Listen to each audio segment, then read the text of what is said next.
but here we go. Live is here more than we expected. But hey, everybody, this is the Run Pass options portion of the live stream, and we have Keith, aka So Dak Fantasy Guy. Man, happy to have you here, brother. He's repping his main squad, San Francisco 49ers. He'll have to tell us a little bit about that, how he first fell in love with the Niners a little bit later. But first and foremost, I wanted to talk to everybody, about the our priority starts, and these are just we kind of been doing this. We did this last week, and we'll do it again next week. So I have a couple priority starts this week, and I'm gonna go ahead and go with Mike Evans, and big surprise here, Chris Godwin's out.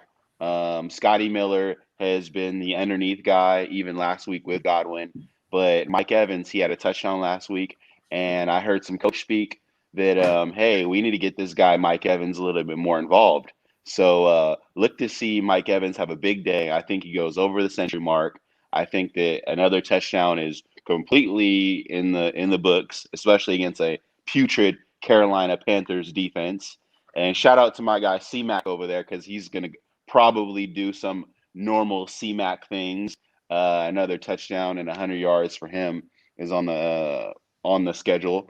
One of my other priority starts, and this is interesting because I heard this combo going in some Twitter threads, and I'm gonna go ahead and just say it. Atlanta Falcons versus Dallas Cowboys is probably my game of the week in terms of fantasy, and so I got Dak Prescott having a big game. I think Amari Cooper, Michael Gallup, CeeDee Lamb, all in line for targets, especially with you know everyone's kind of preseason gem tight end Blake Jarwin out for the season. We hate to see that he's injured, but that means more targets for CD. That means, with Amari, he had 10 catches last week. I think that flew under the radar. And Michael Gallup was a catch away from 100 yards, in terms of the one that got negated from the Jalen Ramsey offensive PI call. So that'll be interesting. So, and then, one of the surprises that I wanted to put up there, I really wanted to put up my guy, Derrick Henry, because I think he's going to go bananas this week. I think he's going to go for two TDs. But I swerved and I put up Kenyon Drake. The reason why I put up Kenyon Drake is I think that he's not going against a stiff 49ers defense this week where they limit running backs considerably. And so I think it's his week to break out for week two. So Kenyon Drake, week two, Mike Evans, Dak Prescott, priority starts.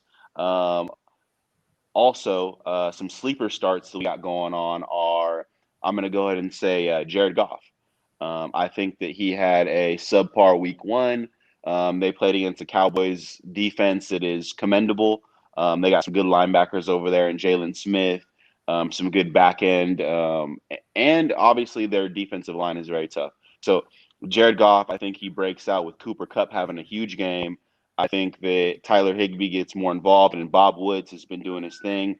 Let's move on to T.Y. Hilton, another one of those guys that is in for redemption. He had a off injured season. The first game he had 9 targets, which was cool. 9 targets. He didn't make too much of it. Philip Rivers, game two, another week of building a connection. I think that they fly high this week, and I think T.Y. Hilton has a TD, probably 80 plus yards. So that's one of those sleeper starts I got going. Another sleeper start I have is Stephon Diggs. I'm not sure how much of a sleeper he is, but Josh Allen threw for 300 yards last week, and it looks like that sleeper status is no longer because it used to be that Josh Allen could run the ball and he was going to get you those fantasy points, but now he's throwing the ball considerably well. He's not going to play the Jets defense every week, but he is playing Miami Dolphins team that should allow a TD to Stephon Diggs. And we're going to go ahead and move on to some DFS plays because everyone plays either FanDuel or DraftKings and wants to make a little bit of money off of all their knowledge and extensive, the grind all week to say. So I'm going to go ahead and say that Derrick Henry is my must start for DFS. I believe he's coming in at $8,200 on DraftKings. Logan Thomas is coming at $3,600 on DraftKings. He had 8 targets last week. It looks like him and Terry McLaurin are going to be the main guys again this week. And Logan Thomas is going against Arizona Cardinals. Historically, the Arizona Cardinals have had a tough time covering tight ends. I don't expect that to change this week. And I'm going to move on to Terry McLaurin, who I'm going to double dip with that game. And I'm going to say that even though he's playing against Patrick Peterson and Arizona Cardinals, I think that Kyler Murray's going to put up some points. I think that they're going to have to throw. And I think that Terry McLaurin gets a touchdown this week. So DFS, Terry McLaurin is coming in at $5,900 on DraftKings, which is a bargain considerably, when you're going against players like Sutton, who's coming off an injury and he's going for 6,000. So there are some good bargains on DraftKings if you can find them.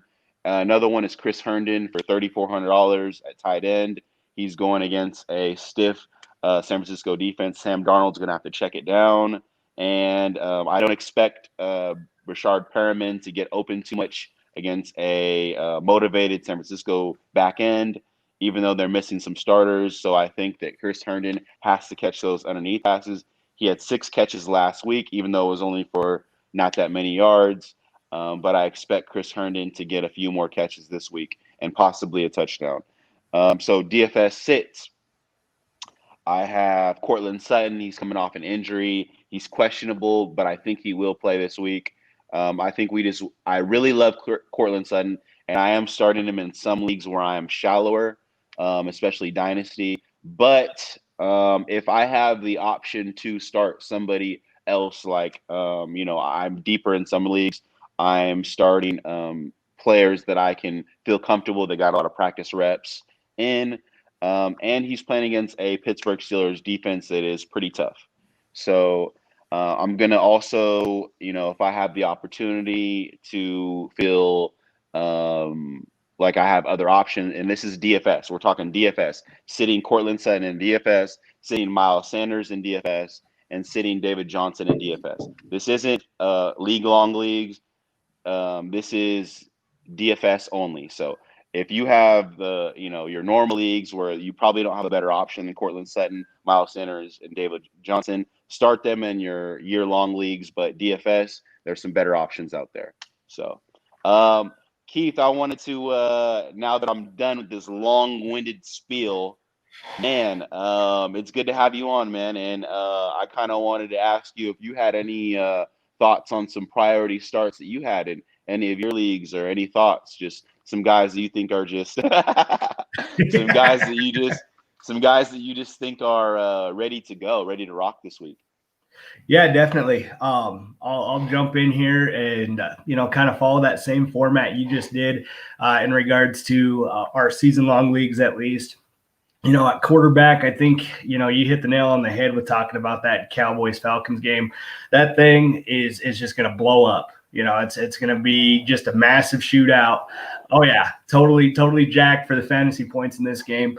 Matty Ice is well on his way to leading the league in attempts. I do not see that changing anytime soon, especially with Gurley being their lead back there. The opportunity to be effective on the ground, I just don't think is going to be there. That defense, sadly, is pretty horrendous at this point. We saw that last week with the Seahawks jumping out early and getting to a big lead early. So I think we're in for another game of Matt Ryan, 40 to 45 plus attempts, easily could eclipse that 400-yard mark again.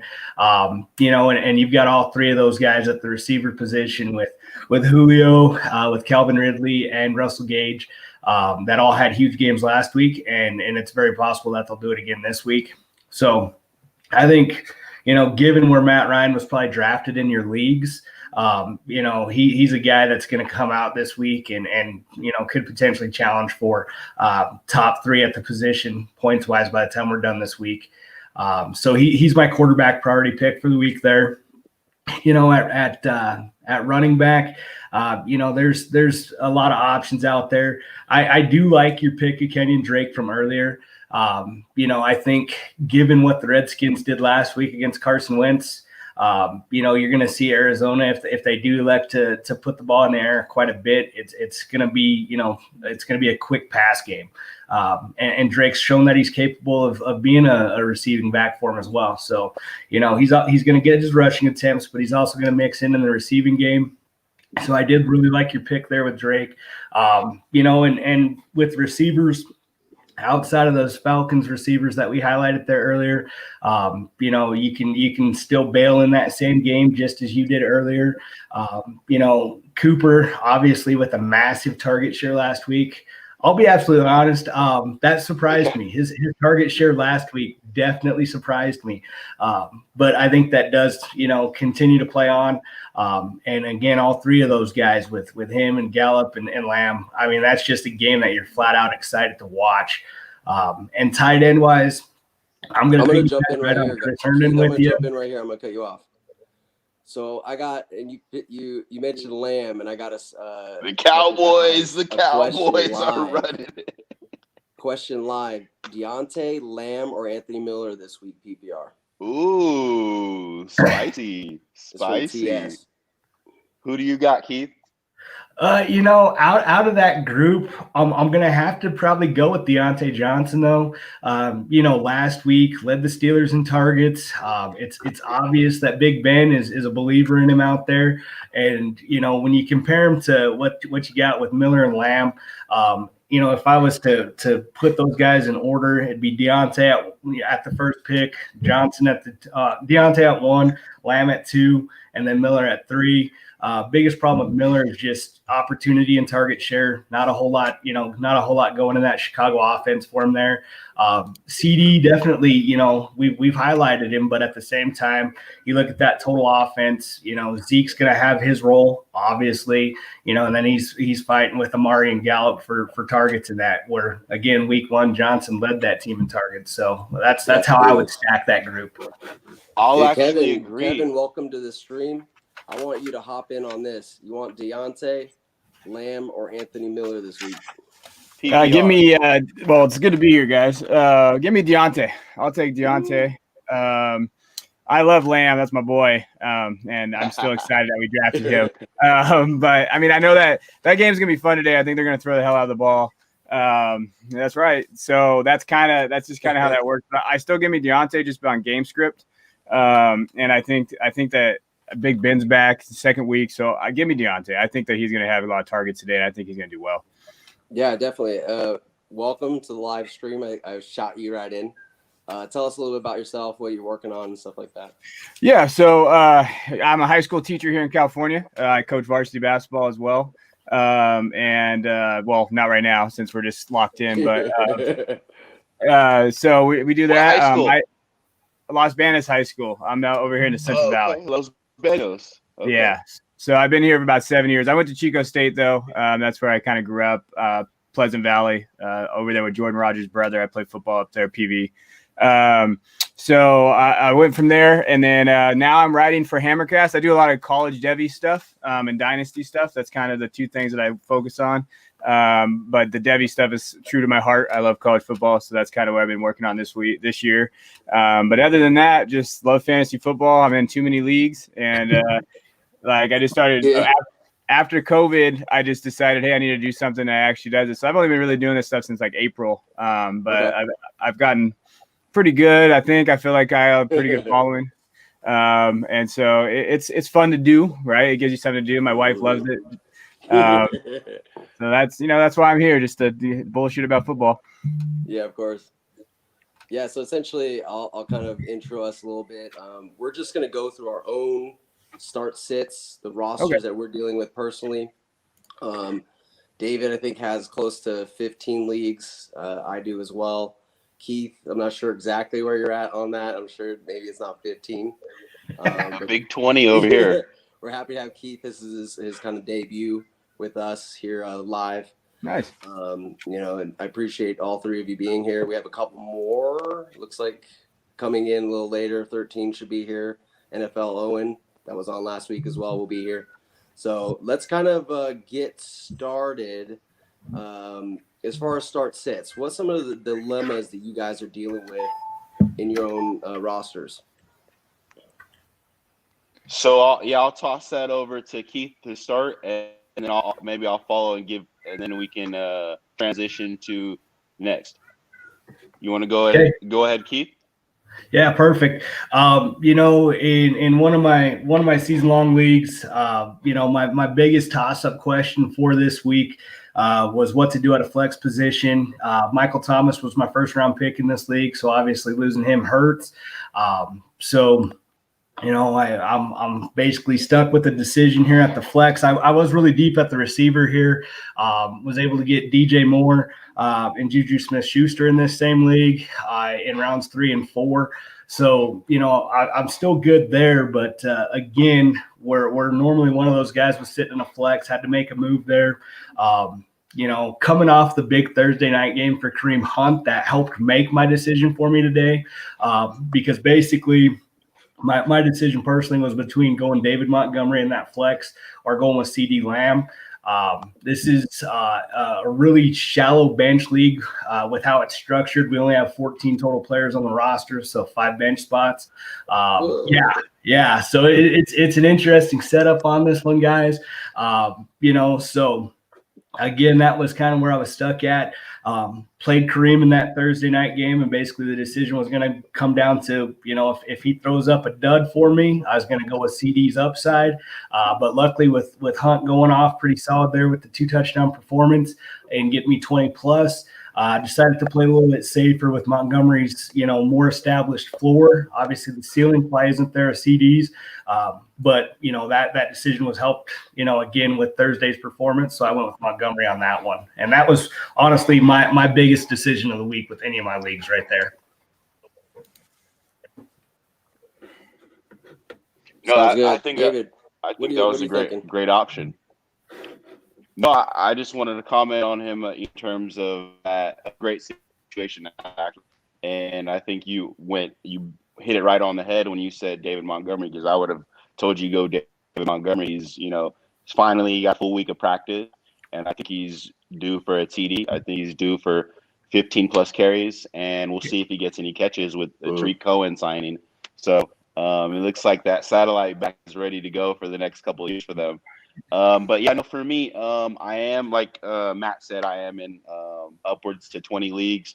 A couple of them are dynasty, a couple are keeper.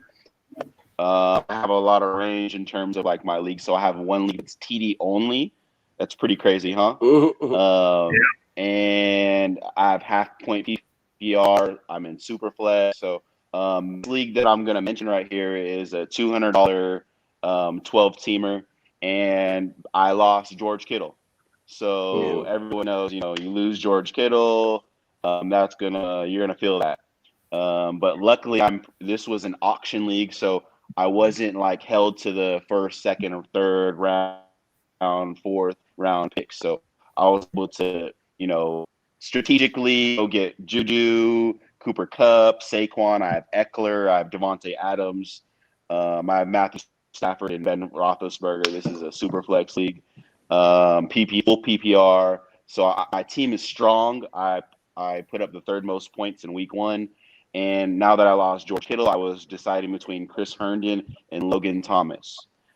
So as much as I want to jump on the Logan Thomas train, and I think he'll be a good play in DFS, I saw that Jameson Crowder's out. I know they're playing the 49ers defense, and the 49ers front 7 is going to do a good job of making Sam Darnold get the ball out early. So I thought that Chris Herndon, if he can get me catches, I'll take that and move on to week 3 and get George Kittle back. So I have Chris Herndon in my flex. I have Logan Thomas on the bench, and Chris Herndon looks like the guy that I'm going to go with. And then it looks like other than that on the waiver wire, there's not much else. So I was just between those two. What do you guys think? Yeah, I think I'll just jump in real quick. Out of those 2 guys, really with Crowder being out, I think that becomes a no-brainer decision there. Realistically, Herndon's got a chance for double-digit targets this week. So the opportunity's there. And, to me, anytime I make an evaluation, opportunity's king. So that's how I'd go with that decision as well. Yeah, I agree. I just worry if I'm going to be a contrarian. I just worry about Niners only have to focus on Herndon. So the only thing I would be worried about is them just focusing on trying to stop him and then them not getting that targets that you'd want. But between those two guys, I'd be more comfortable with Herndon too. Yeah. Dude, Herndon's And essentially then a ghost. Herndon will disappear from the face of the earth, and then you're just like, wait, what happened? that whole That's Jets team can disappear. No one will care. Oh no, That whole where's Jets Bell team might nowadays? disappear Is the he whole still game. there? The I don't 40 even know. Who? Bell? I, That Le'Veon Bell I guy think from a few years ago. I think the gift that keeps giving, Frank Gore, is going to be there for another 15 years. So it All doesn't right. matter if Le'Veon Bell is there anymore. They'll do the same numbers. Yeah. Yeah. Yeah, man. I think, and then I have another league where this is a PPR league, and I have George Kittle out again, and I have AJ Brown out again. These would be my normal starters. So I put Devontae Parker in as my wide receiver for AJ Brown, and luckily I have another. I went this league. This was also auction league, so I went and grabbed Travis Kelce and George Kittle. So I have Travis Kelce in my tight end spot. Lucky for me, right? So, but for my flex, since Kittle and AJ Brown are out, I have either Sony Michel, I have Jalen Reagor, or Mecole Hardman as my flex options. Very shallow bench. Oof. Full PPR, Jalen Reagor, Mecole Hardman, or Sony Michel. I would probably go with Reagor, maybe big play opportunity, and he's got the targets, but that's a tough one. Sony, I just don't trust New England running backs ever anymore, like for my life, depending on it. I just never have, except for James White. He's the only one I trust. In White, I trust. After that, to me, I can't do it. But it's I a would probably, crapshoot, right? yeah, I mean, I have Hardman in a couple of leagues. I actually wrote an article about Hardman, and just with him and that offense, it's just so many targets and just so many. I don't know. Pick your poison, right? Yeah, so give me Reagor, I guess, and just hope that he breaks off that one catch for 50 yards and a touchdown, or he has those maybe 3 catches, 75-yard kind of game where he just breaks a couple off. I love Reagor. I think he's going to be great in Dynasty, but that's a tough one. That's one of those ones I just hope that we have that big play. But what's going to happen is you're going to start the other one, and the other one's going to have like that's usually how fantasy works. Right. No, I think, yeah, No. I mean, I'd go the same route, that we're talking about here too. Reagor being that primary, Hardman would be second, and then Sony would be the third guy there. And it's just like he was just saying, you'll probably start Reagor, and then Hardman's going to go out there and go 3 catches for like $120 and 2 touchdowns or something stupid, but that's tough. That is a tough flex decision you've got on your hands there, man. I got another good one for you guys. Okay, this is in a standard league. This is a $50 league, 12-teamer. So I'm starting Cam Newton, Josh Jacobs, Melvin Gordon. I got Diggs starting, Travis Kelce. I got Evan Ingram starting as well, Devontae Parker. The guy that I have is out this week is Kenny Golladay, and for obvious reasons, he's out. So my flex play is either James Robinson, Neil Harry, or Hawkinson. Standard league. Hawkinson, James Robinson, or Neil Harry. And I have James Robinson in there, just so you guys know, for transparency. No, I would take Robinson just because of volume. I think that he could score a couple, maybe a touchdown, and then that's especially in standard.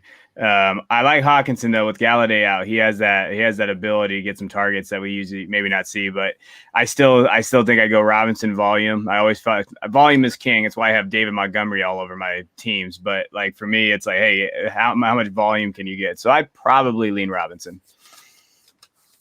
Yeah, I'll actually buck that trend. I'll go Hawkinson.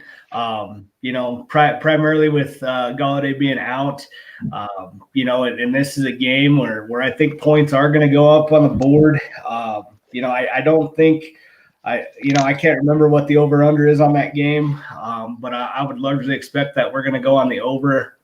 Just given the way Green Bay looked last week. So I think you're going to be in a situation where the Lions are going to be forced to throw the ball here again. And Hockenson just, continuing to build that rapport with Stafford. Even in a standard league, I think he's actually probably the safest play there.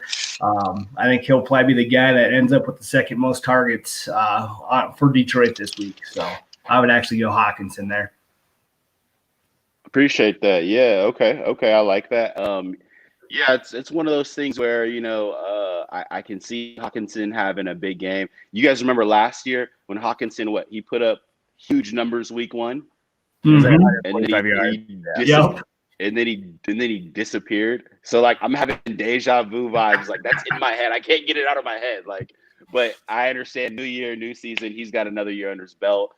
Stafford trusts him a lot more. I probably will go James Robinson just because he has. I think that he had 90% of the touches. He played a lot of snaps, and I just saw a Roto World report where they're going to lean on him a little bit. So that's really moving my fancy that way. But Hockenson is he's a darling of mine. So I like that, Keith. I appreciate that. I got one more for you guys, and this is a $150 PPR league. And goodness, I picked out of the 4th spot, and this is a snake draft. And week 1 was very good to me. I have Alvin Kamara starting, Josh Jacobs starting. I have Tyreek Hill starting. I have Terry McLaurin starting. I have Zach Ertz starting. And then for my flex, and then I have the luxury of either starting Jared Goff or Ben Roethlisberger. This is probably unpopular, but I'm going to go Jared Goff this week for QB. You guys can tell me your thoughts on Jared Goff or Ben Roethlisberger. And the second part to that question is for the flex. It's either going to be David Montgomery or Cortland Sutton.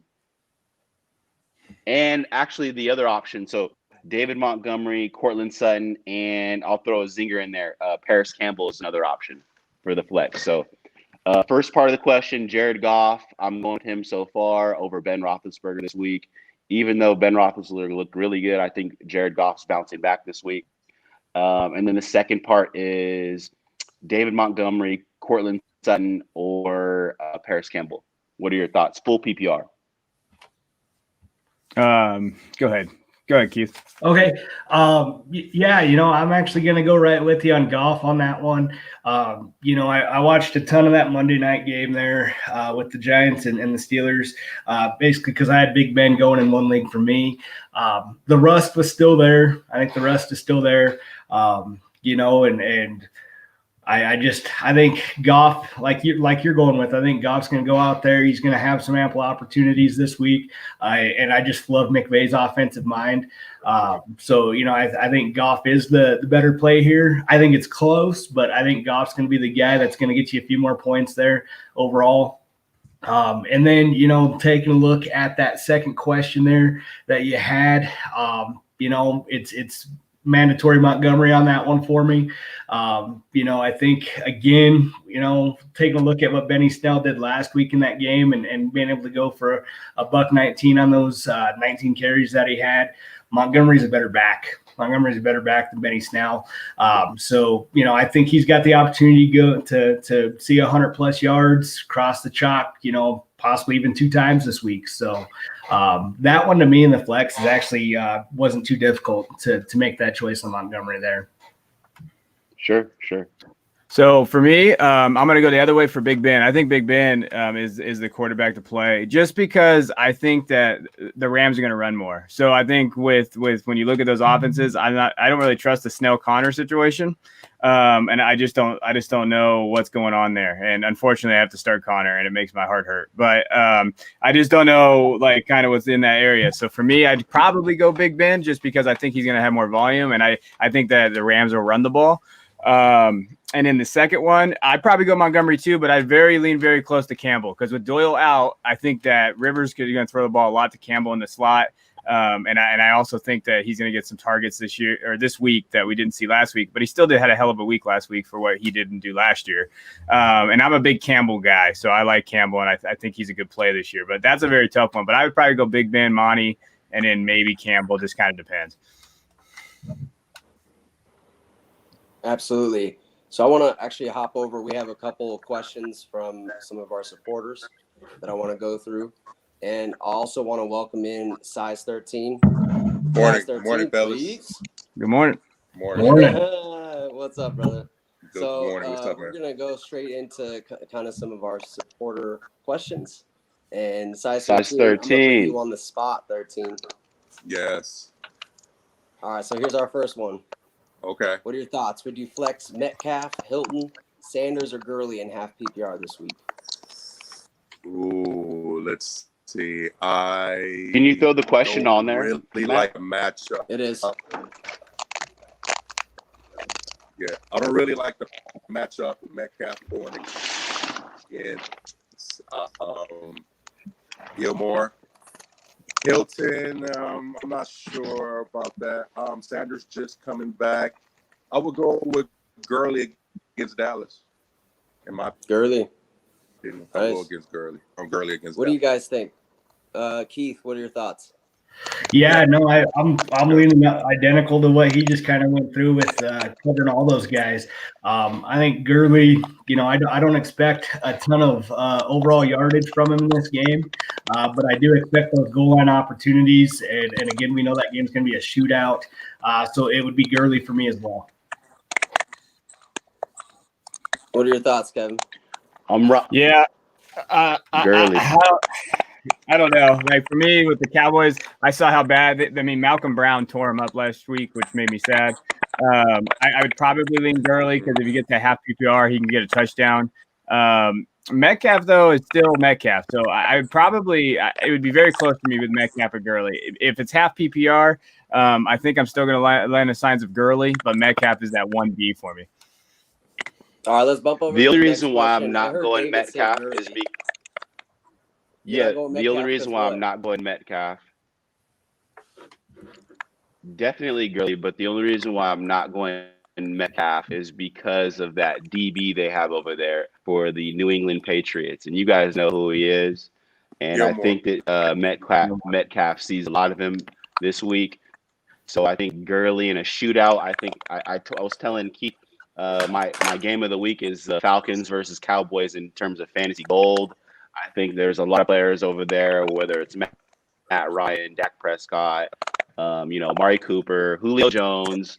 And I think we see a lot of Hayden Hurst this week. And Size 13, I know that we talked about Ridley the other day when you were on. And, man, you were right, man. He exploded. So shout out to you on that. Hey, but Shout out to you on that. So fantasy gold this week is Cowboys Falcons. Yeah. Shout out to you on the Russell Gage. You know what? After that game, I went and picked him up in three of my leagues. So, yeah, touche. Yeah. All right, guys, next question. This is I appreciate that. from Hector Hernandez. Mark Ingram, Ertz, Hines, or Ingram, Goddard, Swift this week? Well, definitely not Mark Ingram. Let's see. I think. Well, you got to do Ingram. Either side is Ingram. Oh, okay. Ingram, Ertz, I Hines. want this side with Ertz. I want this side with Ertz if it's PPR. Ertz side with PPR. Yeah, Naheem's supposed to get I some think work. that they swap. Godert had a big week last week, but I think that Ertz, Hines is a PPR monster.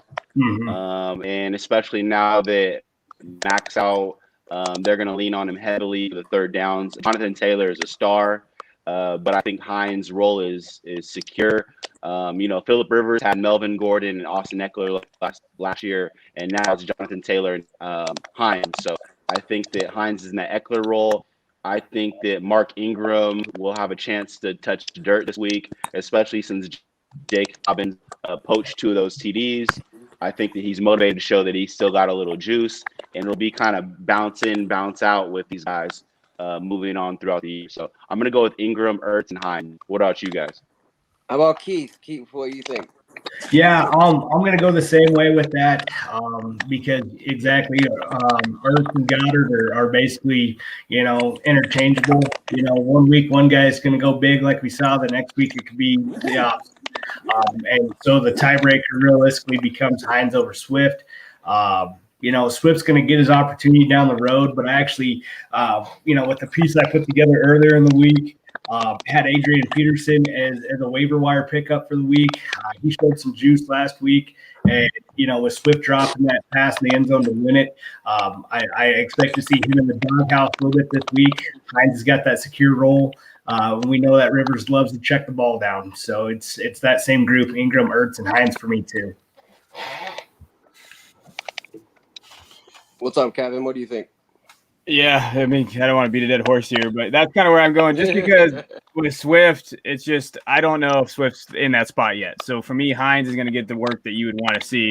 Swift may not. I mean, look at Adrian Peterson. Oh my God, that guy's like Frank Gore. Like they're never going away. It doesn't matter. So I'm actually starting Adrian Peterson in a league this week. So like you just got to kind of look at the volume, and I don't see Swift get. I just don't see it. So give me Hines, especially in that offense, and I'm just going to roll with that. The Ertz Goddard thing, they're that 12 personnel. They're all going to get targets. It's kind of the same thing. I don't see them being there's not a big gap between any of those other guys. Okay, I'm going to bump over to the next question for you, Kevin. Hector Hernandez gave us a part 2 to this. Newton or Watson? Yeah, you know what? Give me the better court. Give me Watson. I love Newton. Yeah, I do. I have Newton in superflex leagues all over the place. But give me Watson today. The reason why you draft Watson in that place is because he's your top quarterback. And you always want to start. I always say start your studs no matter what. I think Newton's got a tougher matchup. It's pretty close in terms of matchup wise. But give me Watson. I think that they're going to throw the hell out of the ball, and I think that he'll outscore Newton this week.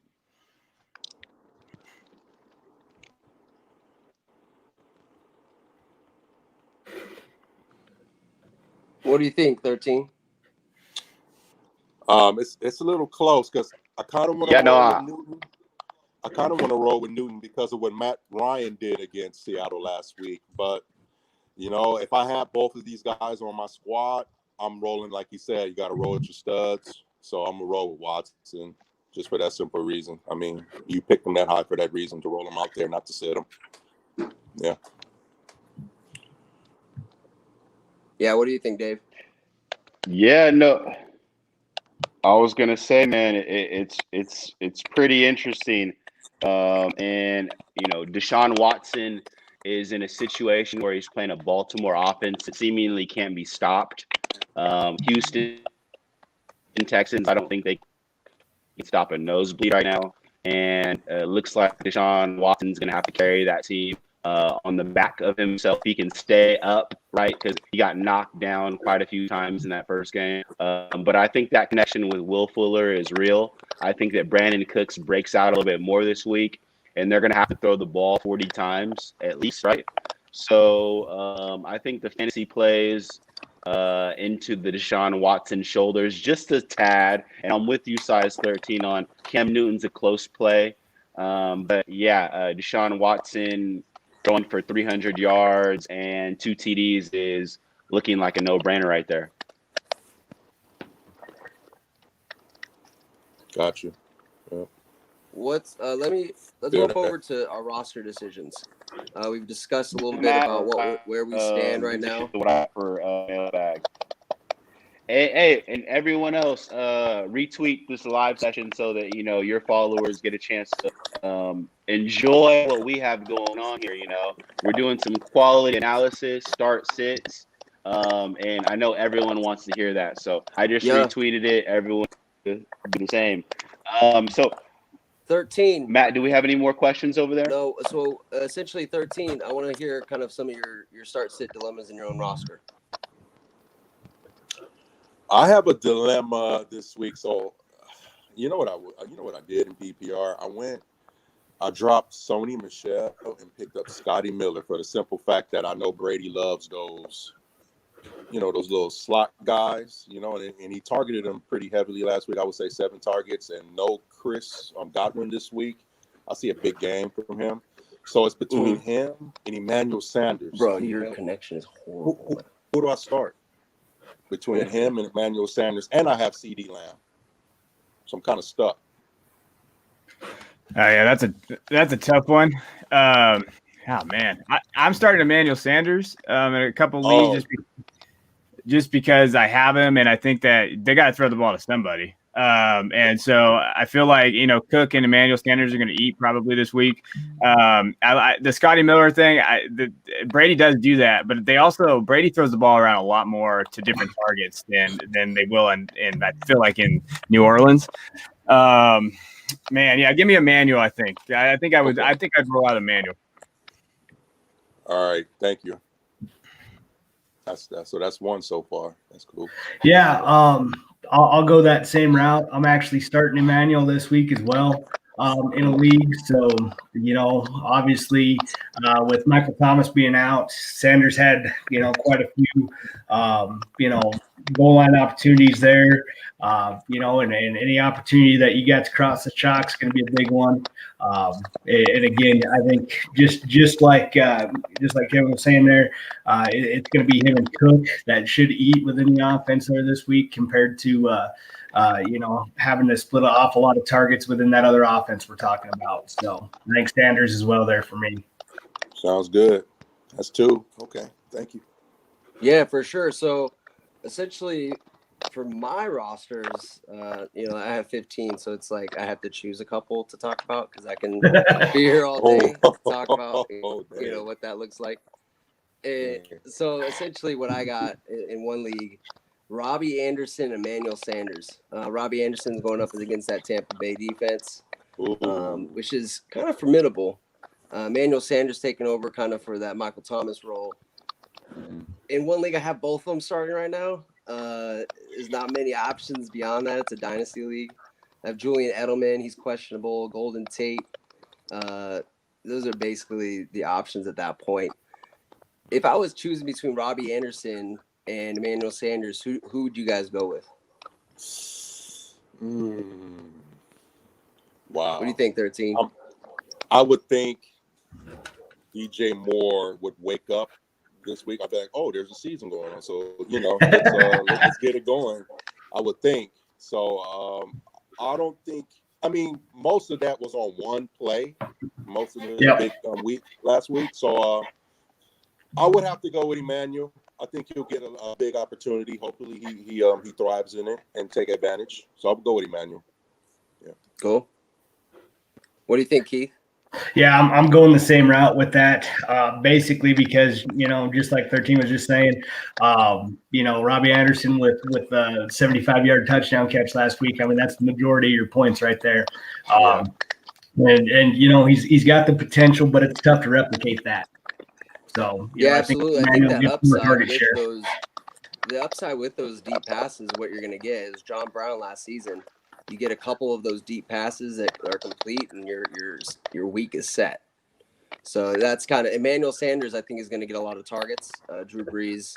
It seems like him and Drew Brees already has some chemistry to build off of, even with the limited, off season and preseason and whatnot. So I'm excited about Emmanuel Sanders. I've been rooting him on since he got to the Saints.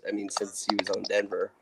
But I'm excited. I'm excited to see what he does this week with Michael Thomas not being able to play. Kevin, do you have any lineup kind of guys you're going through as far as start sits? Yeah, so like I have 18 leagues. So let's narrow this down a little bit. But the one I'm really struggling with right now is Russell Gage or Robbie Anderson. So I love Gage. I have Gage in all my dynasty teams. So I'm actually starting Gage in 7 different leagues. But I don't know.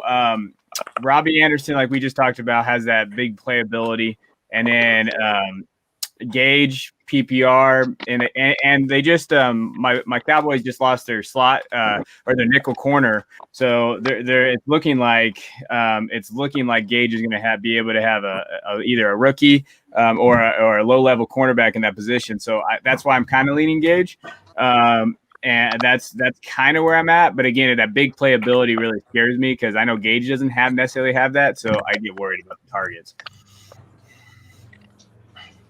Yeah, the Gage thing is like the Falcons. Who knows? Matty Ice is going to get the ball out. Yeah, but to Gage, maybe Julio. I mean, you can name. That's a fantasy team in itself. It's like the Buccaneers and the Falcons and the Niners at times as well. It's like who's who this week. Yeah. It's kind of a scary situation, but that upside is definitely nice. I think, and looking at that decision there, for me, I think it comes down to actually looking at the rest of your roster and kind of seeing what you need. If you need to stay for floor, I think it's Gage. If you feel like you're going to need the upside this week to pull off the W, I think it's Anderson. So I think that's more of a question of looking at the rest of what you got going on and knowing what you're going to need to do to be successful this week. Yeah, absolutely. I'm going to ask you guys some kind of personal questions. What do you guys do for a living? Keith, you can start us out. Yeah. Well, I'm up here in Rapid City, South Dakota. So, you guys all live in that warm weather climate and enjoying it. We actually had our first snow like 3 weeks ago already. So, that's what I get to experience. So that's where football becomes the lifeblood of my fall and winter time because you can't really do much else when you're freezing. But on the day-to-day, the Monday to Friday, 40-hour grind for me. I work for a 2-year technical college up here. I'm a student success coach, so I work in student support. I work with upwards of about 300 and some odd students on this thing. Wow. Providing academic and personal support, and just anything else that comes up between. But been doing that for close to a year now. Education is my background, so that's a little bit more for me. Awesome. I have a buddy up in North Dakota. I'm guessing South Dakota is a little better. Yeah, just a bit. What part of North Dakota? A concrete house, igloo. Yeah, for sure. 13, you want to tell us a little bit kind of about what you do for a living and whatnot? I've been working for the city of Culver City, and I work in the finance department in the purchasing division. So we basically buy all the items and supplies that's needed throughout the city. I do pickups and deliveries. So been going to work lately while a lot of people are working from home. So been kind of hoping for some hazard pay or something like that, or something. Yeah, right. No go there. So I'm essential. So I got to continue to go to work. But I've been working for the city for the past 19 years. But in this capacity, just got this new gig. Just got it. So I'm very happy and excited What a blessing. what the future holds and brings. Yeah, thank you. Sure. Keith, you mentioned a little bit kind of what you do. You're a teacher. You coach. Can you dive in a little deeper with what that looks like? Yeah. So again with it, with the technical college. Oh, sorry, Kevin. I'm sorry. Okay. Kevin. Yeah. No worries. He mentioned it. I just want to ask him a little bit about it. Sorry about that, Keith.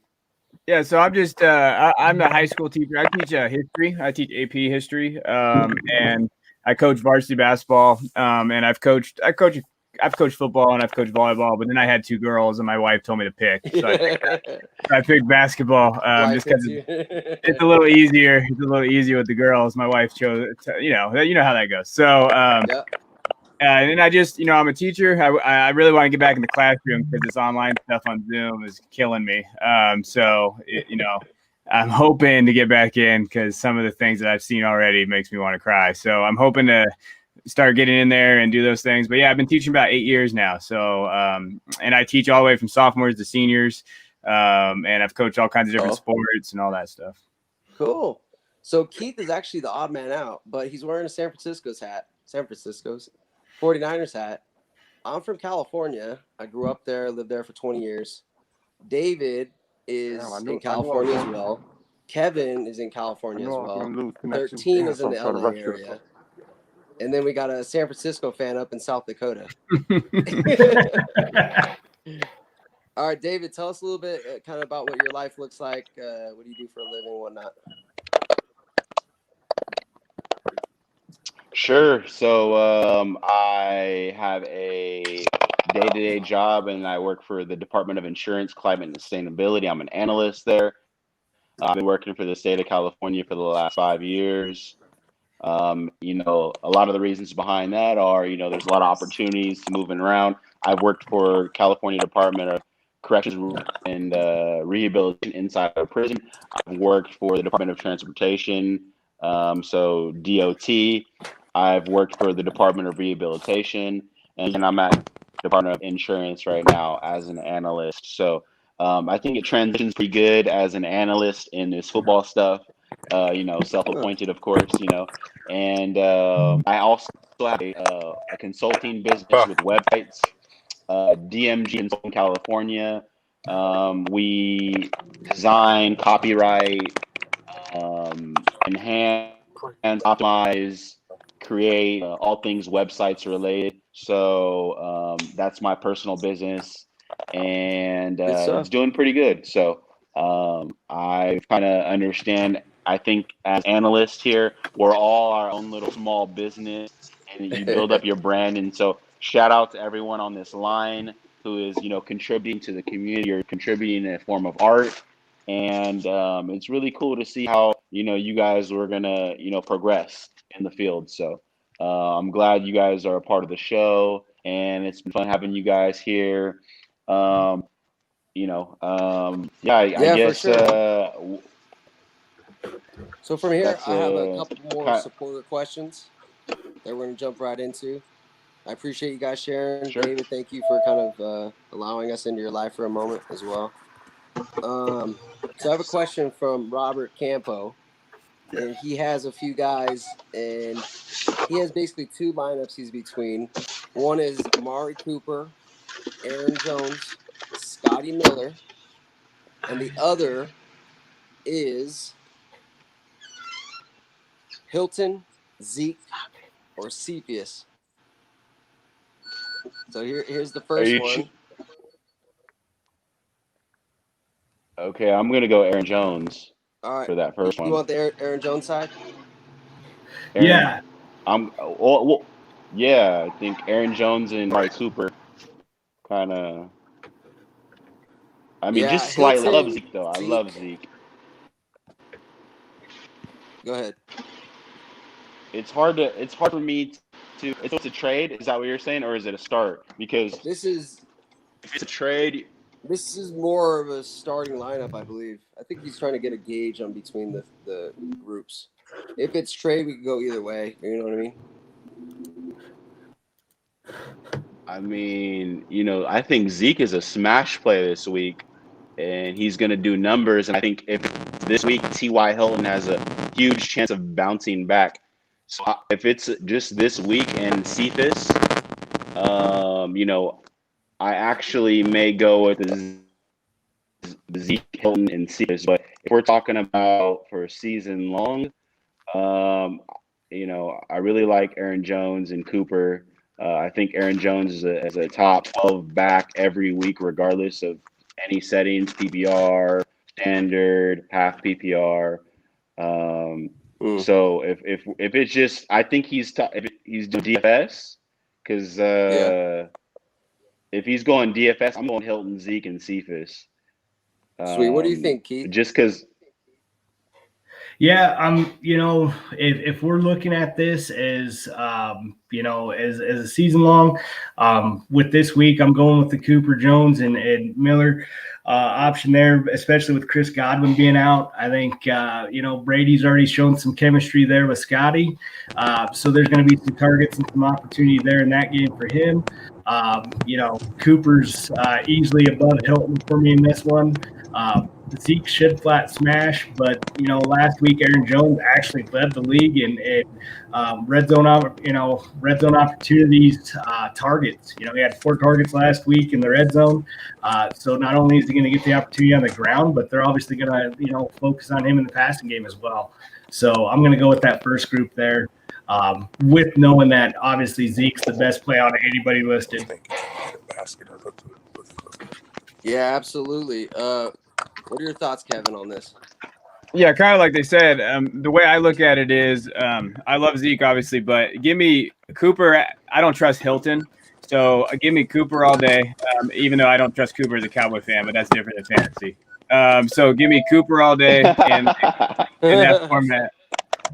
Give me Aaron Jones just because. Hey, Aaron Jones, he's going to get volume and he's going to get the targets that he needs.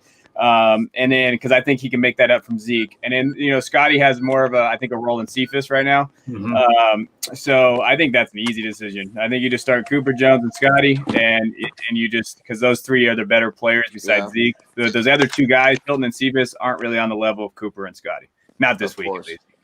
I'm going to bump it over to the next one. Humble Beast gave us this one. James Conner or Will Fuller this week? This week, Will Fuller for me. PPR. Will Fuller? Yeah. I'm going this week. If we're doing this week and we're talking about PPR, I'm going Will Fuller against Baltimore. He's the number one. I think he had 10 targets last week with 8 catches. I think that he goes over 100 yards this week. I think that he developed that connection with Deshaun Watson is underrated. There's a reason why they let DeAndre Hopkins go, even though DeAndre Hopkins is elite. I think that Will Fuller is going to get those underneath routes that he didn't normally get, and he's going to go over the top with that 4.3 speed. So Baltimore is going to score points. Will Fuller is going to have to catch the ball. He doesn't have that much of a connection with Brandon Cooks yet. So Deshaun Watson is going to have to be in garbage time, cleanup time. And all of us fantasy players love that garbage time. And I think Will Fuller is going to, capitalize on that. So James Conner, they just said that he's going to be splitting carries with Benny Snell. He's about as strong as Charmin toilet paper right now with those hemis and groin and soft tissue injuries. So Will Fuller for me this week. Sounds good. What do you think, Keith? Yeah, that's actually a really easy decision for me. Even coming into the draft season, I crossed James Conner off of every one of my lists. I wanted no part of him at all this year. I love the softest Charmin reference that we just got from at love that. And exactly. Keith, I know you stocked up on that Charmin before the COVID stuff. I need some Charmin. Yeah, so easy decision there. Benny Snell honestly looked even like the better back last week anyways, irregardless of anything going on. And Tomlin was impressed with him, so I think you've got some concerns there over what the split looks like in that backfield. Fuller absolutely demanded the target share, and they're going to need him to do it week in and week out. So that's an easy choice for me, Will Fuller. Yeah, 13, what are your thoughts? Will Fuller or James Conner? I'm going to go with Will Fuller. I feel as long as he stays healthy, I will go with that. And it looks like Benny Snell was kind of cut into James Conner's, I guess, role, if you will. So I'm going to go with Will Fuller. Sounds good. So I have another question from Shane Hughes. And his question is, half-point PPR, DJ Moore or Paris Campbell this week?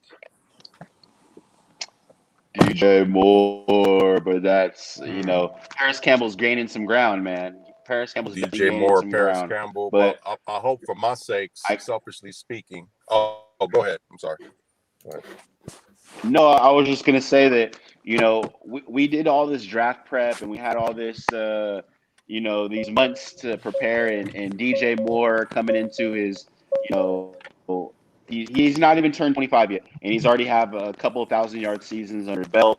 Robbie Anderson stole some shine last week, but I think DJ Moore has a little bit of redemption this week. And the fact that Tampa Bay is going to be making sure that they don't lose this game, they're going to get on top early. I think Tom Brady's going to come out firing all guns a-blazing, and you're going to see the normal Tom Brady. He's going to put up some points, and DJ Moore is going to have to catch some passes across the middle, especially with them putting 8 in the box against Christian McCaffrey. So DJ Moore slant route, touchdown. You can almost lock that in for me. So I'm going to go DJ Moore. But I do like Paris Campbell. One night in Paris he's coming up, man. He's going to be one of those guys where, next season he's probably you're not talking T.Y. Hilton at all. You're talking Paris Campbell. Yeah. So but I'm going to go Definitely. DJ Moore. Kevin, what are your thoughts? Yeah, I'm a start your studs guy, especially week 2. So give me DJ Moore. I don't feel comfortable starting Paris Campbell over him, even though I love Paris. DJ Moore is I think DJ Moore, they're gonna get him more involved in the offense. I think Joe Brady's a great offense coordinator. They know that they need to get DJ Moore involved, and so I could see him leading that team in targets this week. So give me DJ Moore. Give me the guy that is the more talented player. Absolutely. What do you think, Keith? Yeah, I think just same thing. I think you got to continue to start your studs. Week 2 here, DJ Moore was drafted as a top 12, if not top 15 wide receiver this year. But the reality is that by the time we finish today, that point spread between who scores what today is going to be really, really tight, I think. And Campbell, to me, is already in that wide receiver 3 conversation, but he's got a ton of upside. But just for this week, this early, don't be too concerned over last week's performance with DJ. Stick with him, and just ride it out. Yeah, absolutely. So I have one more question. It looks like actually a few more. Singletary or Moss this week? This is from Gino, GP. Singletary or Moss? I'm gonna kick it to you, Kevin. Yeah, I'm a Singletary truther, I guess. I've turned into one. I drafted him a lot last year, and so I know that Moss can get the goal line work. I get that. But if you watch last week's game, which I did because I have them both, I really feel like Singletary is the better running back. And I think he's the better wide receiver as well. Like, he's a better receiver out of the backfield. So I think that I'd rather take a Singletary just because I think that he's going to get more targets, I think, because I think if the coaches saw what I saw in film, and I watched that film pretty in detail, that he was open a lot. Allen just missed him, and Allen has his own issues. But he was open a lot. Like, he was open a lot on the outside, and Allen just didn't look his way. So I really feel like that's something they're going to see on film. Singletary is a riskier play because I think Moss is going to score a touchdown, right? So you're looking at it, okay, from a PPR perspective, who would you rather have? If it's PPR, like I think you said it's PPR, I would take Singletary. If it's not PPR, then Moss probably be the safer play. Yeah, absolutely. David, what do you think? Singletary or Moss? You know what, man? I think that Singletary is still a sleeper right now in terms of the fantasy community. I think that Singletary is going to reach that kind of possibly Austin Eckler-ish hype later on in the year, and I think that Singletary is the guy to own right now. Moss definitely showed that he can catch some passes as well, but Singletary, he's had games where I think he had 8 targets last week, and it's just a matter of time before he breaks one off, and he has a couple of these highlight reel plays. And again, Kevin said he was a great runner. I agree. I think that he can make a lot out of nothing. And once Josh Allen kind of utilizes him the right way and leans on him a little bit more, they haven't been in a situation where they're in catch-up mode or any of that. And I just think that Singletary is the guy to own right now. And whether it's half PPR, any of that, I'm going Singletary. Yeah, absolutely. I definitely feel that. So we're going to go to kind of matchups right now, kind of going through the week. NFL matchups. What are your picks? We're going to show kind of this tweet from someone in the industry. So let's do it. So that's where we're at right now. Week 2. Spicy. We got trying to figure out how to best shout out to Pro Football Mania.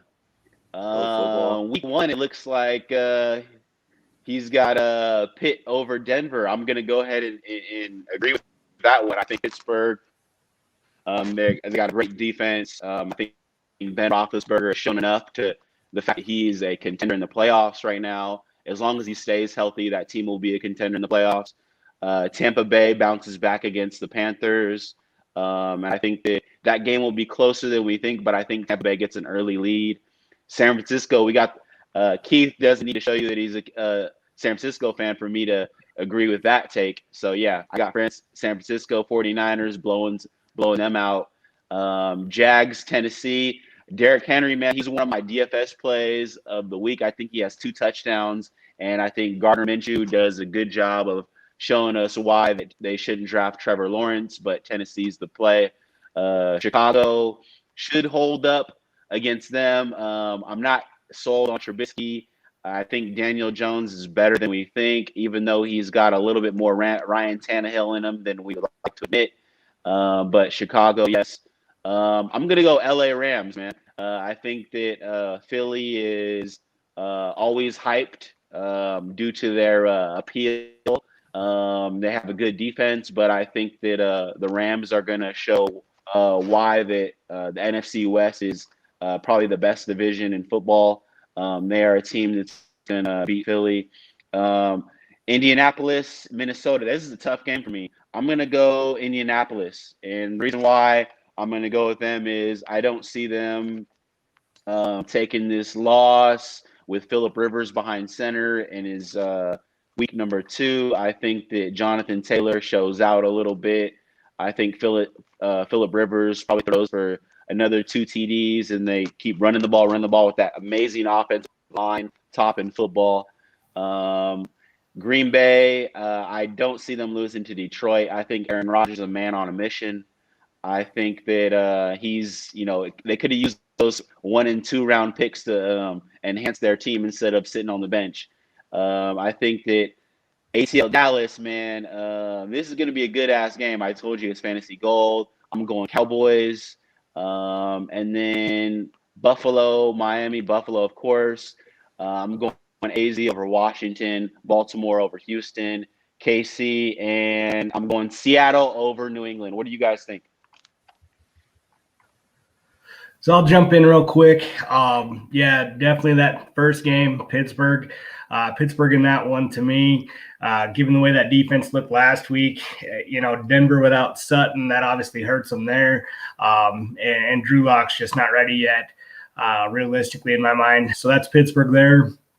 Carolina at Tampa Bay there. Tampa Bay's defense looks really, really solid. They were solid last year. Carolina's got a decent enough offense, but they just don't have a defense that's going to stop Tampa Bay. I think Brady's going to be on a mission this week, given the performance last week. So I see Tampa Bay, getting it done there. Obviously, this next game, I don't even need to say it. But San Francisco there, the Jets, to me, off of what they looked like last week, I think that's going to be a team that's going to have a decision between, do you keep Sam Darnold or do you draft Trevor Lawrence? I think that's your front runner for being the worst team in the league right there, honestly. This next game, Jacksonville and Tennessee, I love me some Gardner Minshew. I love me some Gardner. Kid's got some swag, and I'm going to ride with them. I'm going to ride with them to start off 2-0. I'm a believer in him. I'm a believer in what I saw last week with beating the Colts there. So I'm taking the Jags here in an upset. Next game here, that to me is just a straight toss-up, but we'll give it to Chicago, given the fact that the game is in Chicago. I think Montgomery eats. I think he has a big game today. And with that, I think they're able to control the clock, the flow. So I'm going to go Chicago there. This next game, I'm going to go, as tough as it is, since it's all the way from West Coast to East Coast, I'm still going to go with the Rams on this one. Philly's offensive line being as banged up as they are. I haven't seen any updates on Lane Johnson's availability here today, but his role coming in there at right tackle, if he does play, that'll be a big impact there for them. But I'm going to go ahead and go with the Rams in that one. Minnesota at Indianapolis. I'm going to go ahead and go Minnesota in this one, the same way that Pro Football Mania's got it showing there. I think, Indianapolis is still trying to find exactly what they're going to be offensively, which to me doesn't make a great deal of sense. The fact that Rivers threw the ball 46 times last week honestly kind of blows my mind. He just doesn't have it to be back there throwing the ball that much. It should be Jonathan Taylor for 20-plus carries, and they kind of figure it out. But I think we're too early in the season for it. I think Minnesota knows who they are. So I'm going to go Minnesota in that one. Detroit at Green Bay. I'm going to ride right with you there, David. Rodgers is a man on a mission. He showed it last week, so I think Green Bay is going to get that one done there. Atlanta at Dallas. Dallas, they've just got the weapons to get it done. Atlanta doesn't have a defense. We're talking huge shootout here, fantasy gold, but at the end of the day, Dallas wins that game. This next one, Buffalo at Miami. Gonna go with Buffalo there. Obviously, that's just Miami's just not there yet. So Buffalo with that defense, and Allen looked pretty solid last week. So it's great to see what that offense can become now that they've got Diggs, and to see Allen throw for 300 plus last week. That was pretty big. This next one here with the Washington Football Club and Arizona. That's Arizona there. Just given with what Kyler's getting done with DeAndre Hopkins coming over, how quick they showed that rapport. I think D-Hop has another huge game this week, and I just don't think Washington's got the offense to keep up. Their defense looked great against Philly, but again, that's against a banged-up Philadelphia offensive line there. And then we lost the graphic with the rest of the game, so I won't worry about any more picks for you there.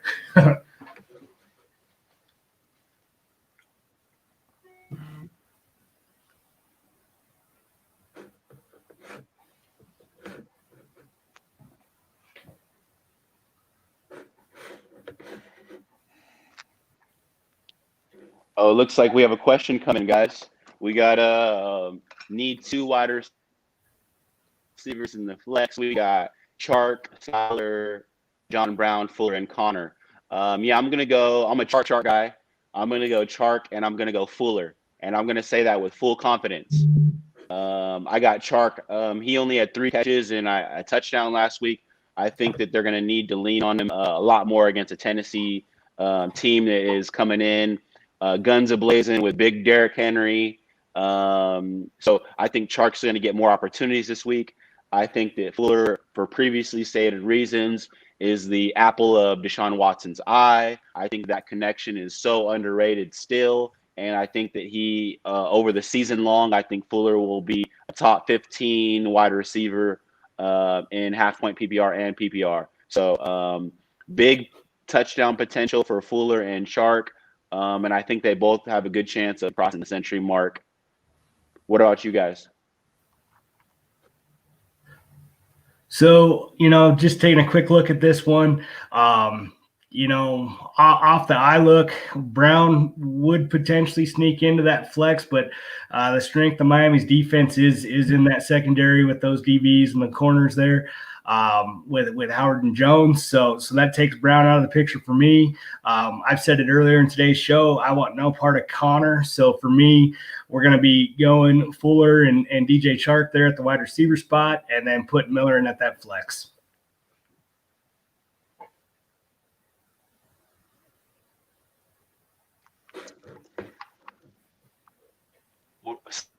Sounds good, guys. 13, what about you? I'm going to hop in here. We got Robert Campo. We discussed his question a little earlier, and I want to kind of rediscuss. Are you guys having trouble hearing size 13? Or is it just me? No, I think he's muted. Oh, I think he's muted. Okay. Guys, can you hear me? Unmute. We got you, Matt. All right. Well, I have a question. Okay. 13, if you want to unmute yourself, get in on this. Okay. Robert Campo is kind of. I guess Kevin, go ahead. Hop on this one. We're going to do the Amari Cooper, Aaron Jones, or Scotty Miller, or Hilton, Zeke, and Cephas. Let's reiterate, 13. Kind of just discuss a little bit where we're at. Yeah, so like we talked about, because I know you missed it, give me the Amari Cooper side. No hesitation. Give me Jones. Give me that group. That group is going to outscore the other group, and I don't believe that the other side is going to get you a win. So give me the Cooper side, kind of like what we mentioned earlier, but I just don't have any hesitation with that side. Yeah, I see that Campo said that he did miss it. I'm going to piggyback right there with Kevin, go with that group as well. Zeke's the best play out of any of those guys, but given the other 2 pieces involved in that first group with Amari Cooper to go with Jones and to go with Miller, again, I like Miller this week with Chris Godwin being out, so that really bumps him up. Jones is going to get his opportunities. We saw it last week. We saw it all last year. So I really like him, obviously. And Cooper had a huge target share, and we know that game's going to be a shootout. So I'm going with that group as well.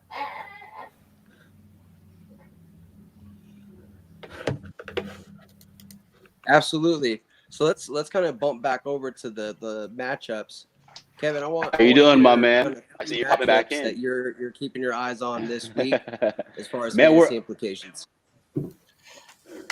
Yeah, so if we're looking at fantasy, obviously Dallas Atlanta is gonna be a great game to watch. I actually think Detroit, I want to see if Stafford can do something against Green Bay. That's gonna be a tough game for them. But Stafford was one of my guys coming in when I was drafting, especially redraft leagues, like, hey, that late round quarterback. And so I know he didn't have a great game last week, but it'd be interesting to see what he can do against the Green Bay defense. That is okay. It's not going to be a killer, but it's in there. A couple other games, the Rams and Philly. I want to see if Akers can step up and do those and see, hey, can Akers do it, and Rieger and those other guys. So kind of looking at that. And then obviously I know that, Fantasy Guy was talking about it with Darnold. Darnold, I still think Darnold's really good. I really like him as a quarterback. In Dynasty, I have him a couple leagues. He just has terrible weapons. So at a certain point, what can he do? And now San Francisco is probably not going to be that game for him, but it'll be interesting to see if he battles back. And if he can maybe get this game close, that will really tell us a lot about Darnold. Can he step up when he doesn't have the weapons that he necessarily needs? So I'm looking forward to that. And then obviously, New England-Seattle game is going to be a lot of fun. Nice. I'm going to follow up with a question on this one, Kevin. Do you think that Dwayne Haskins has gained some ground on Sam Darnold in Dynasty? For me, no. But that's just because where I rank him in college. And for me, I look at it as Haskins was a really big system guy at Ohio State, and it's hard to judge Ohio State quarterbacks. It's really hard to do that. And so you're looking at it, hey, can he do that? I think he did well. But I still think what they're going to do in Washington is they're going to have a big run game. So they're really going to focus on the run. Rivera is going to do that, especially with where he came from with Carolina. So I'd still, again, when you look at it, though, it makes you cry because Washington has better weapons. So, which is sad to say for the Jets, because if you can't even get better weapons at this point, I don't know what to tell you for New York. With Darnold's dynasty, but yeah, with Darnold's dynasty perspective, it's really hard because you don't know what he's going to do. Like you talked about, are they going to get Lawrence? If they get Lawrence, he's screwed. Now, maybe he'll go to a new team. Maybe they have that. So I still think Haskins had some stuff to prove. That's kind of where I'm at with those two. So to follow up on that, if Jets are as putrid as we think, and they have 4 or 5 wins, and they're a top 2 pick, do you think that they go quarterback and go Lawrence? I think you have to. Lawrence is one of the best quarterbacks. Or do they go wide receiver or like some defensive player they need? No, they're going to go Lawrence just because, hey, Lawrence is one of the best prospects that we've seen at quarterback probably since Andrew Luck. So the way I look at it is you have to take him, and then you either trade Darnold and you get him out of that mess or whatever. But you got to take Lawrence if you have the opportunity. There's the guy like Lawrence doesn't come around a lot.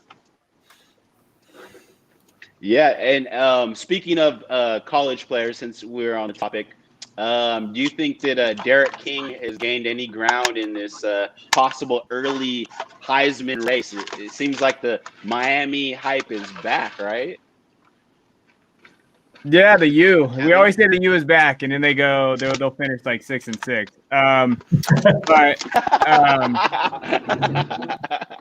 For me, especially with Derek King, yeah, he's okay. I mean, he could maybe if Miami always, because Miami's a brand, right? So when we talk about brands, we're looking for like Heisman brands. So if Miami does well, and let's say they're at 9-0 and they're going into the later part of the season, sure, he'd probably be up there. But I mean, he still only had 144 yards and a touchdown against the University of Alabama Birmingham. So it's not like he's out here crushing it yet. He had a great game last night that I watched. And I see some guys on Twitter talking about how he's going to be, a first-round quarterback. Just shut up. There is no way he's going to be in the first, second, third round of the NFL draft. I just don't see him being an actual NFL quarterback. I can see that. But just in terms of college highlight reels, seems like he makes some plays. He does. So, but no, I agree with you. Lawrence is as like a tier way above him. I guess when you got a guy like Lawrence, and you have to compare him to other players, it's kind of seems silly. But because he could probably not play at all and go first pick overall. So yeah, it's just it'll be interesting to see how this season plays out, especially with the COVID thing going on. But I guess we'll get back to the NFL. That was my little college bit. Yeah, absolutely. What's going on? 13. What are your thoughts on Trevor Lawrence? What couple teams do you think that he would fit nicely with that they would want? I would say I want to give Cam. I want to leave Cam alone in New England. Miami already have Tua. Minshew Mania is doing good. Jacksonville, wow, it's kind of tough. I would have to say who needs to back. Wow. I put you on the spot. I love it. It's tough. I would probably have to. Man, woo. It's one of those questions. Can we have like a multiple choice question? Raiders.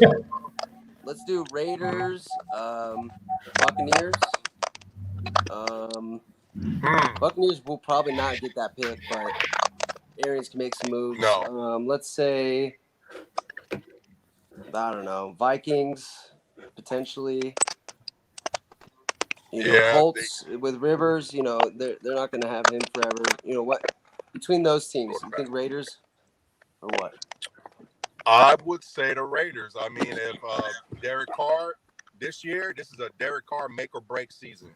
If he doesn't do anything this season, then Gruden's probably going to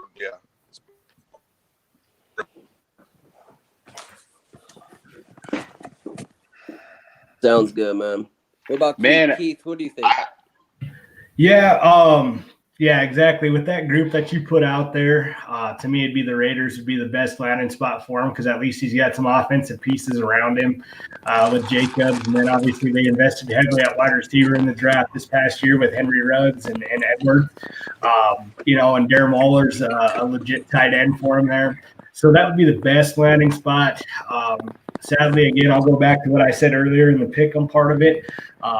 I really do think he probably ends up with the Jets, which is going to be a terrible landing spot because, like we talked about earlier, they just don't have anything. They just don't have any offensive pieces there, really.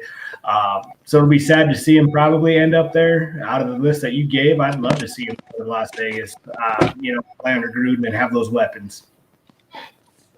Yeah, me too. I think the Raiders, I'm in Vegas, so the Raiders definitely would be exciting. Like right now, it looks like they love their Derek Carr, and they got Mariota behind him as well. So, if Lawrence were to come here in Vegas, they got a new stadium, Allegiant Stadium. They got Vegas, the Strip right there. It's going to be – they're going to try to bring in some new life, and we'll see what that looks like if they do at all because the Raiders just the Raiders. But if they were able to get kind of a top pick with whatever their record looks like, whether it's 2-14 or 3 or 0 wins, we'll see whatever that looks like. What are your thoughts on that, Kevin? Yeah, I mean the Raiders is always a good pick, but I think the Raiders are good enough to get into that top like maybe 10 to 15 range. So I don't know if they're going to have the ammo to do it. I still think the Jaguars. I know Minshew had a good game last week, but I still think the Jaguars are. I mean, their defense is okay, but I don't know if Minshew's the answer. He might be. He might not be. It's just one of those kind of weird things. I wouldn't look. There could be a team that wants to move up, right? So like, there's always those guys out there that could move up. I think the Bears would be an option out there. Maybe they're not afraid to trade up and try to get that guy, and they've needed a quarterback for now since they passed on Mahomes and Watson. Yeah. So I really think the Bears are that dark horse, like depending on how they finish, where their pick is at, they have people, they got players. So I would actually love to see Lawrence go to the Bears, and Allen Robinson, my guy, finally have a quarterback. Colts. What about the Colts? The Colts too. The Colts. Yeah. Yeah. Colts, I mean, the the Colts Colts and Jonathan Taylor growing together. Yeah, I mean, always. Yeah, I think so. I mean, Phillip Rivers is not good anymore. So, like, they jumped on that bandwagon, and I have him in a couple leagues just because he's on there. He's a dynasty league, but I just don't see him being an option as an NFL quarterback anymore. He just doesn't have it. He doesn't have his accuracy anymore. He doesn't have that zip, and he makes bad throws. So, like, that could be an option. Colts could be one of those teams that we think about, like, man, they just are terrible. And we thought they were going to be better. So, I really like him. I just want Lawrence to go to a good football pedigree place, not don't go, I really get concerned with him going somewhere where they're going to ruin him. Like if he goes to the Jets, that would suck my life out. I want him to go somewhere place he can succeed, and just because I think he's that good. I think right now it's definitely trying to kind of predict who's going to have the number one pick. Yeah, I think Lawrence, it's safe to say that he will go number one at this point. And we also have that kid as well, kind of making a name for himself down at in college, Derek King. But I think the three teams that I think would have a good shot at getting that number one pick is Carolina. Mm-hmm. If they make it on purpose, they can get wins if they really want it, but they can drop into that one slot. And Kevin, you mentioned people like to move up. Yeah. Smart teams will move up in that draft. Say they're in that 5 through 8 pick range, and making a big move to clean house to get that number one pick to build around Lawrence. We'll see. The Chargers are another team that could. Tyrod Taylor's holding it down for now, but they need a future. They definitely need to invest in someone that's going to be the icon in LA. Goff is not the icon in LA, and I think the Chargers have a shot of getting Lawrence or even getting Derek and getting him in to be kind of the face of that franchise. Another team that I mentioned is the Carolina Panthers. I think I already said that, but if you team up Trevor Lawrence with DJ Moore, with CMC down there, that offensive side of the ball is going to look lit. Straight up. I think the Jets are a good shot as well. I think they're the go-to right now as far as in Vegas, getting that number one pick. We'll see. Things play out, things happen, things change, injuries happen, COVID happens, and anybody can realistically get into that number one spot. I'd be interested Yeah. Go ahead, Keith. Sorry about that, man. I was just gonna say I'd be interested to see what a team's gonna have to give up to move up to get him. I think the cachet of picks and whatnot that you're gonna have to give up to move up to that spot's gonna be the bigger question. And I think we've all kind of mentioned the Jets as that front runner, but at the same time, then depending on what they can get on the return, if you still believe in Sam Darnold, and trade back, they could really revamp a roster in a hurry with what you're gonna get on a return in this trade, I think. Yeah. We definitely can't forget about the Jaguars. Minshew, they pulled him last season, so the Jaguars could end up in that one spot too. There's so many different. We're going into week 2. Of course, there's going to be so many different teams and kind of option. There may be one of those top 15 teams like the Raiders potentially, that could just drop and just fall into that, or it's number one pick or bust for probably multiple teams by the midseason anyways. Yeah. For sure. So do you guys have any more dilemmas kind of in your pocket? I have a couple more supporter questions before we head out. So that's anybody have kind of right now a roster dilemma of their own? I have one. I guess we could just share real quick. In my flex spot, would you guys start Sterling Shepard or James Conner? I'm really going away from James Conner, but the Sterling Shepard one scares me too. I got to start one of those guys. PPR? It's PPR, yeah, full PPR. Full PPR. Man, I think James Conner has kind of sort of this carry load that he's gonna have. He's gonna get some catches out of the backfield, but it hurts. It's not Yeah, That's it's not not fun. Is that No. like a 14-team league or something?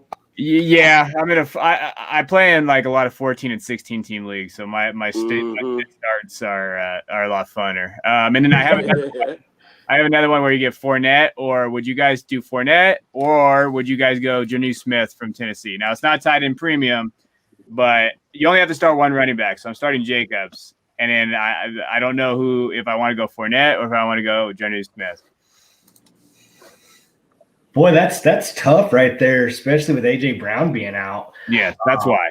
Yeah. I was a big believer in Fournette coming over, and getting his opportunity in Tampa Bay, and then Ronald Jones came out and really looked great last week.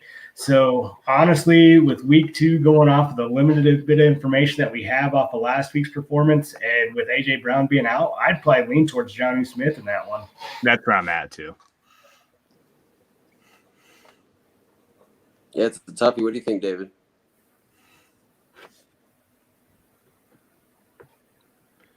I don't know if he's still there. Oh, there he is. David, you there? I didn't hear the full question though. That I didn't. Tell me the full question. Kevin's the one that brought it up. Yeah, I just said, would you rather start Fournette or Jonnu Smith? Jonnu Smith. I'm going Jonnu Smith with no AJ Brown. No hesitation. I'm going Jonnu Smith. I think that it's going to take another 2 to 3 weeks for that. I'm going to start with the whole Fournette and Ronald. I think Ronald Johnson done to the job yet. So the fact that he has been kind of a little bit commendable in his start, I think that'll give him the leash to go another 50 this week. So Jonnu Smith, I think, scores a touchdown, and I think you're good to go over Fournette. And just the fact that Corey Davis is going to get a little bit extra attention this week, and he's not used to that. I think that Jonnu Smith is going to be that, considerably played and utilized tight end receiving option for Ryan Tannehill. Yeah, absolutely. So, Jonnu Smith, man. Thoughts? Fournette or Jonnu Smith this week?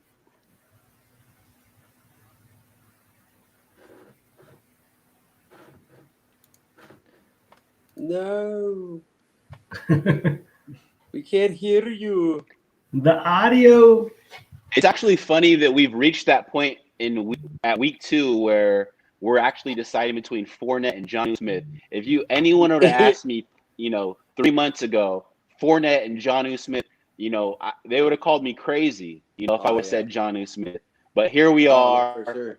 Trade happened. Jonnu Smith with no AJ Brown. Man, I'm feeling super confident about Jonnu Smith, man. It's like a no-brainer to me at this point. Sweet. So we're gonna, close it out. We have one more supporter question.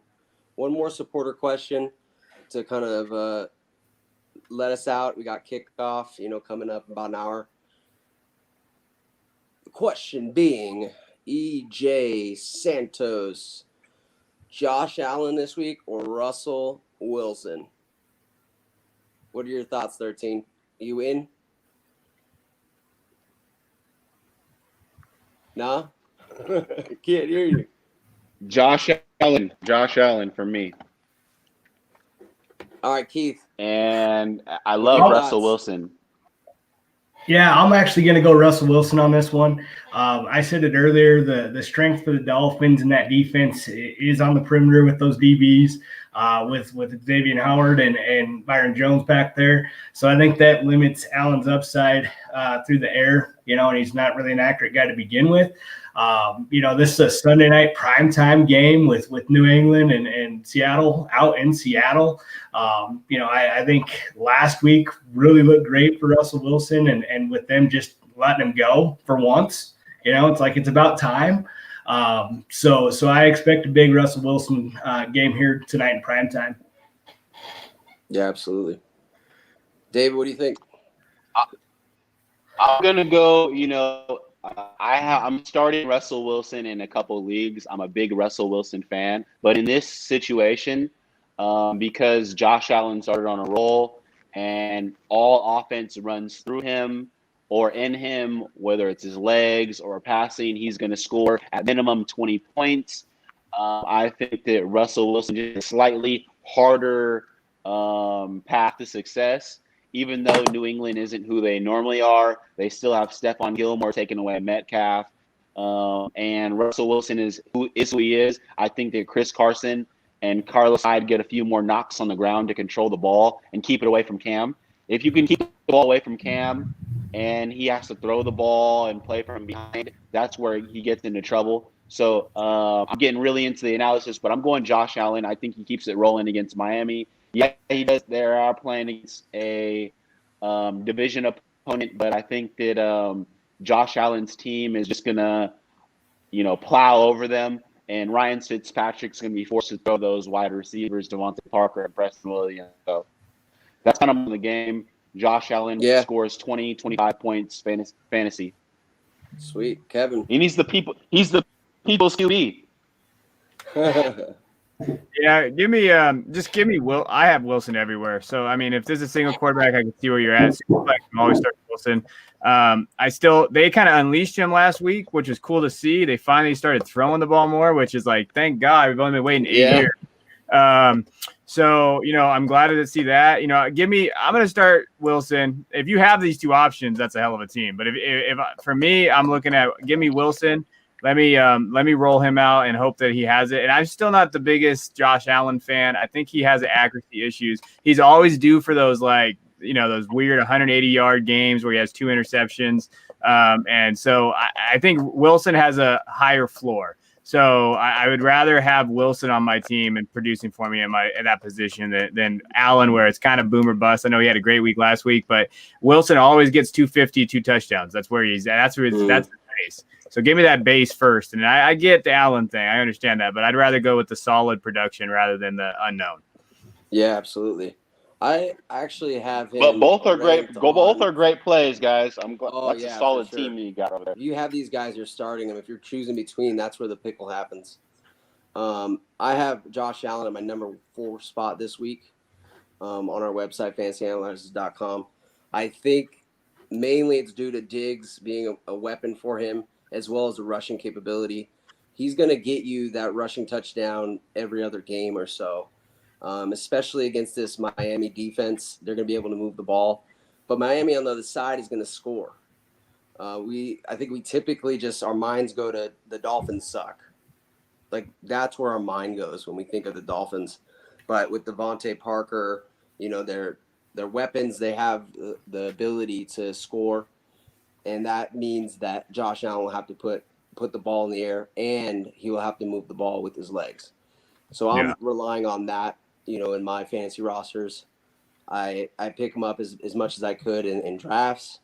Have him pretty high season long, probably in the 7th range, 6th range, with the capability of being a top 3, depending on how his passing ability kind of progresses and the way he's learning the technique, his planting his feet. That's a big thing. Is he likes to run the ball, so a lot of times he's trying to throw while his feet aren't planted, which causes a lot of issues, interceptions, just off the target balls and things like that. Mm-hmm. So that's kind of the complications we're seeing with Josh Allen. But I think as he grows and progresses and as he gets coached, Josh Allen's going to be someone that could break into that top tier, maybe that second tier, and be a solid player for you week to week. Russell Wilson, I see what you're saying. Like, Kevin, I'm on the same side as you as far as Russell Wilson. He's elite. He's probably top 2. He's like top 4, I would say. Yeah. There's, of course, Mahomes, he's the top quarterback in the whole NFL.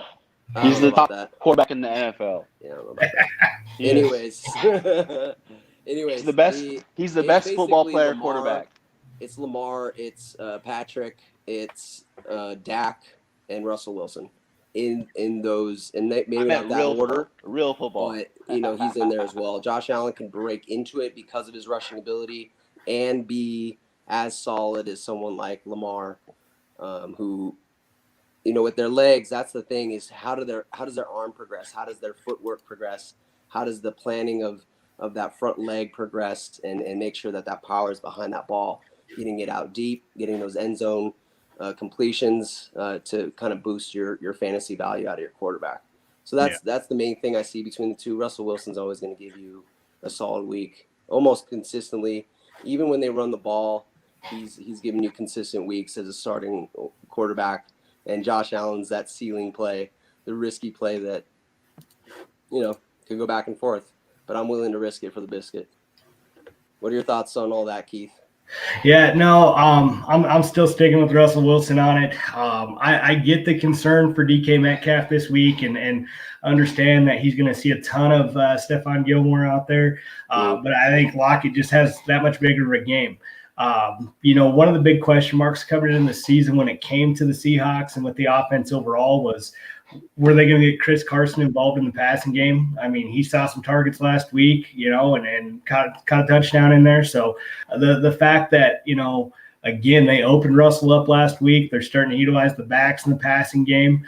And I think just overall, the actual matchup to me is better for Russell Wilson to be successful compared to Allen. I think Buffalo's probably going to lean more on the ground game this week. I know Josh Allen's going to get his points on the ground. But yeah. I think we got a little bit of fool's gold last week with seeing him put up 300+ yards against the Jets. And I just don't think you're going to do that against Miami's secondary. They're really solid on the perimeter with Jones and Howard out there. So I think that's really going to limit his upside this week. I think you guys can agree with me. We can talk days and days about this matchup.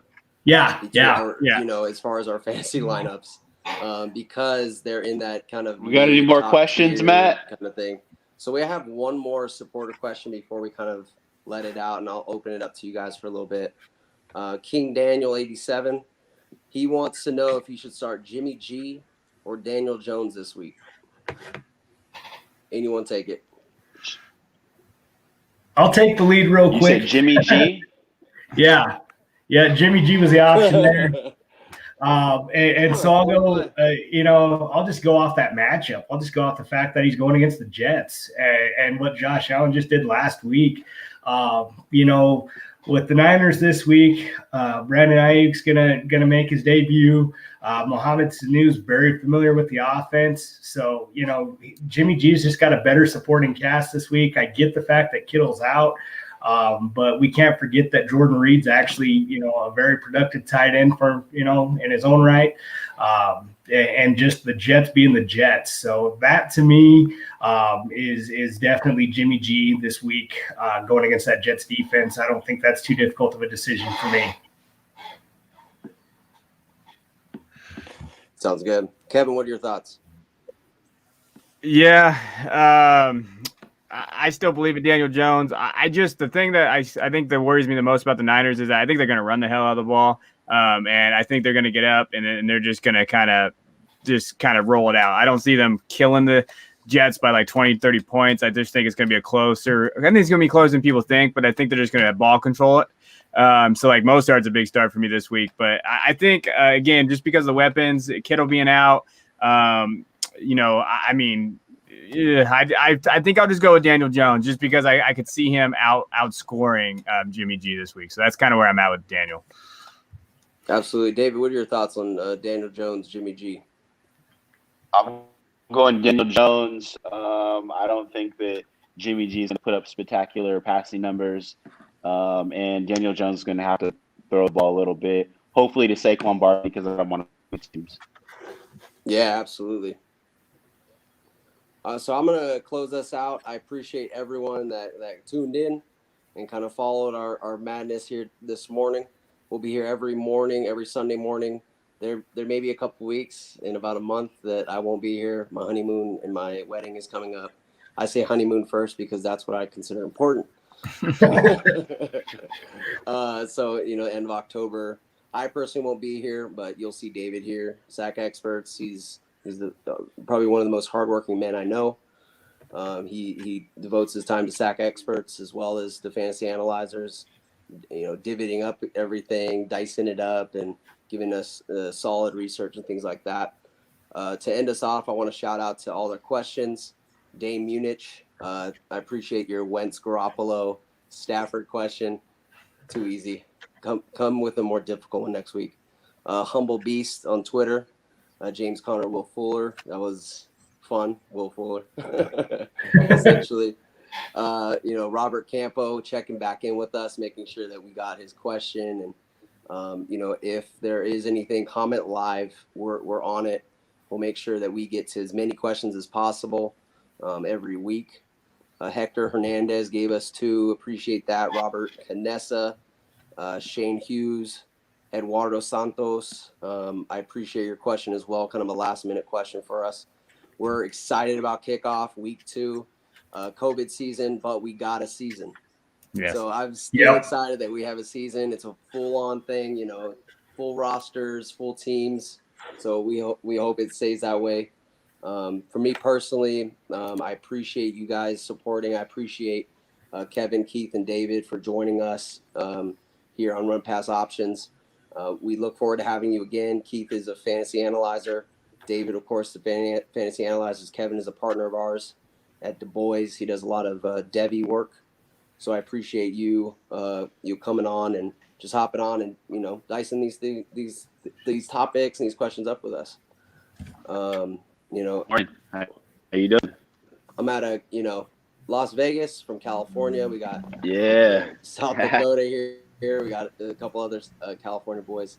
So guys, check in. We have a podcast that launches every Thursday night, and you'll see us here next week as well. Appreciate you, Kevin and Keith. You guys have a good day and enjoy some football. Sounds good, man. You guys, thanks.